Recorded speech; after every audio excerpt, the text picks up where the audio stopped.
Hi hello ජනී YouTube channel එකට ඔයගොල්ලෝව ආදරෙන් පිළිගන්නවා. ඔයගොල්ලෝ හැමෝම හොඳින් ඉන්නව ඇති කියලා හිතනවා. ඔන්න අද vlog එකකින් ගේන්නේ සිංගප්පූරුවේ dependent pass එක ගැන.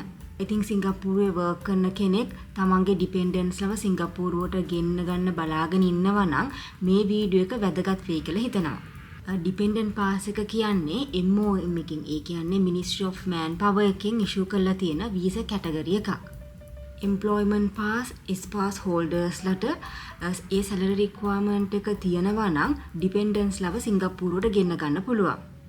dependent pass එකෙන් legally married spouse අවුරුදු 21කට අඩු unmarried ළමයි ඉන්නවා නම් සහ legally adopt කරපු ළමයි ඉන්නවා නම් ඒගොල්ලොන්ව සිංගප්පූරුවට ගෙන්න ගන්න පුළුවන්. dependent pass එකට apply කරන්න නම් සිංගප්පූරුවේ work කරන කෙනා employment pass හෝ S-pass holder කෙනෙක් වෙන්න ඕනේ. ඒ වගේම තමයි minimum fixed monthly salary එක සිංගප්පූරු වල 6000ක් තියෙන්න ඕනේ. මේක base වෙන්නේ salary එක මත combined household income එක මත නෙවෙයි.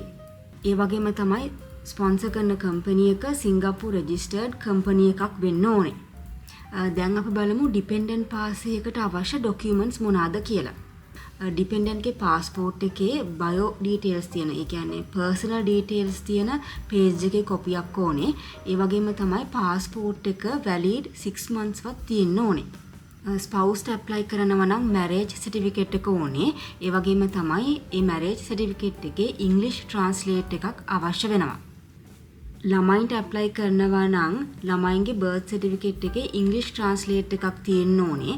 ඒ වගේම තමයි අම්මගේ සහ තාත්තගේ නම් හොඳට පැහැදිලිව තියෙන birth certificate එක English translate එකක් තමයි අවශ්‍ය වෙන්නේ. ඊළඟ එක තමයි vaccine certificate එක.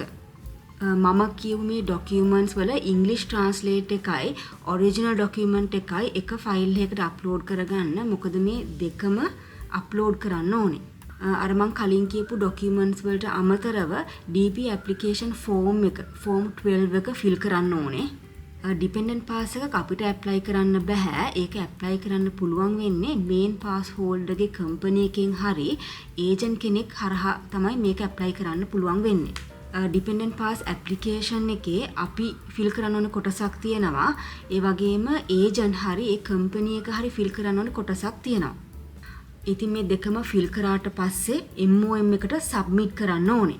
ඉතින් dependent pass application එක submit කරන්නේ main pass holder ගේ company එක හරි agent හරි තමයි මේක MOM එකට submit කරන්න ඕනේ. dependent pass apply කරන්න යන cost එක ගත්තොත් සමහර employment pass S-pass holders ලගේ companies හෝ agencies තියෙනවා dependent pass process එක කරන. එතකොට සමහරක් වෙලාවට DP application එකට අපි ගෙවන්න ඕනේ නැහැ. ඒ company එක තමයි ගෙවන්නේ. හැබැයි සමහර companies තියෙනවා dependent pass application එක process කරන්නේ නැති. එතකොට අපිට ඒ cost එක දරන්න වෙනවා. ඒ කියන්නේ dependent pass process එකට අපි ඒ agent හරි company එකට හරි අපි pay කරන්න ඕනේ.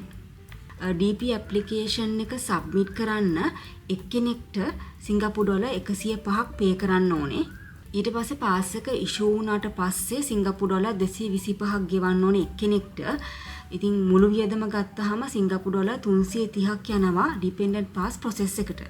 ඉතින් DP application එකේ payment එකත් කරලා ඊට පස්සේ main pass holder ගේ company එක හරි agency එක හරි DP application එක MOM එකට submit කරාට පස්සේ සති 3ක වගේ කාලයක් යනවා මේක process වෙන්න.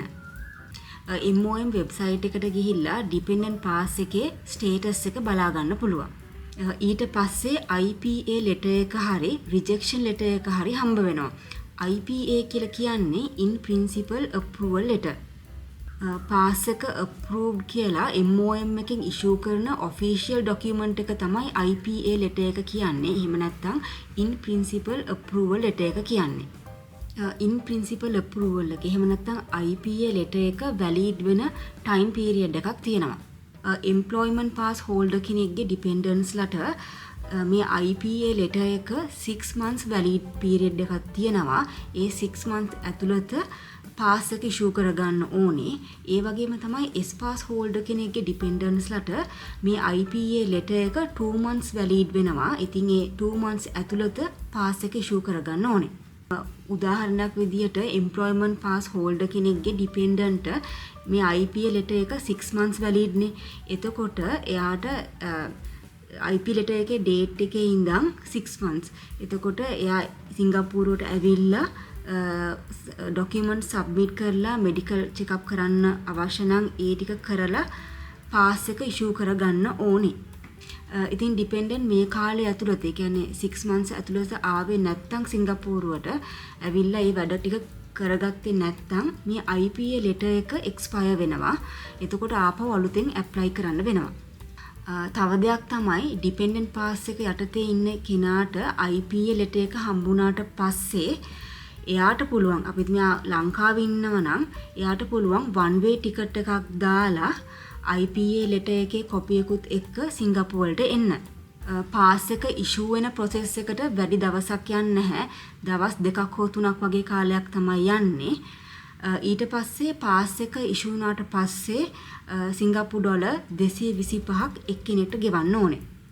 පාස් එක ඉෂුව වුණාට පස්සේ notification letter එකක් එනවා email එකට පාස් එක issued කියලා. මේ process එකේ තියෙන තව දෙයක් තමයි residential address එකක් තියෙන්න ඕනේ dependent. මොකද ඒක MOM එකට submit කරන්න ඕනේ. එතකොට එතනදී දැන් IPA letter එක හම්බුණාට පස්සේ අපිට පුළුවන් කරන්න main pass holder settle වෙලා ඉන්න තැනේ rent agreement එකට dependent pass එක යටතේ එක්කෙනාගේ නම add කරගන්න ඕනේ. එතකොට rent agreement එක පුළුවන් MOM එකට proof document එකක් විදියට දෙන්න. ඉතින් අර මං කිව්ව notification letter එකේ තියෙනවා dependent ගේ fingerprint එක, එතකොට photo එක, dependent pass card registration එකට අවශ්‍ය වෙනවා කියලා. ඊට පස්සේ notification letter එකේ තියෙන විදියට මේක pass type එකෙන් type එකට වෙනස් වෙනවා. උදාහරණයක් විදියට employment pass holder කෙනෙක්ගේ dependent කෙනෙක්ට within 2 weeks MOM එකේ appointment එකක් දාන්න වෙනවා fingerprint එකටයි photo එකේ වැඩේටයි. appointment එකේ තියෙන දවසට ගෙනියන ඕන documents තමයි original passport එක, notification letter එක සහ appointment letter එක ගෙනියන්න ඕනේ. ඒ වගේම තමයි හරි වෙලාවටම එතන ඉන්න කියපු වෙලාවටම. අනිත් එක තමයි employment pass holder කෙනෙක්ගේ dependent කෙනෙක් නම් එයා යන්න ඕනේ employment pass service center එකට. ඊට පස්සේ officer කෙනෙක් ඇවිල්ලා fingerprint එකයි photo එකයි ඒ card registration එකට අදාළ වැඩ ටික කරනවා. ඊට පස්සේ dependent card එක අපි දීපු address එකට තමයි ඒගොල්ලෝ එවන්නේ 5 working days ඇතුළත.